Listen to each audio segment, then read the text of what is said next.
You kick, right? And you bring it back. So you turn, you kick, and you bring it back. Good job.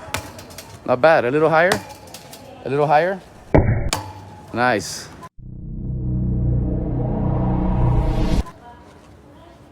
Yeah, now touch it. Come closer by. Yeah, now actually touch it, and bring it back.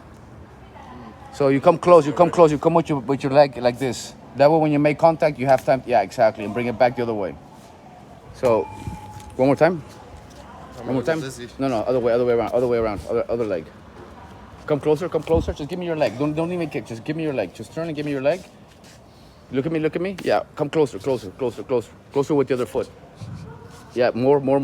You want to be here when you touch, because when you make contact with a person, you want to be this close. Yeah. That way you have this much room to extend your leg and do damage. Otherwise, you're too far and you won't do much damage. And from here, bring your leg back to where it came from. Like a horse. How does a horse kick? It turns, right? And it brings the leg back. So you want to bring your leg back from where it came. So you're here, you turn, you kick, right? And you bring it back. So you turn, you kick, and you bring it back. So yeah, basically your front leg is only gonna do this, look. Right, yeah, there you go, that's it. Good job. Not bad, a little higher.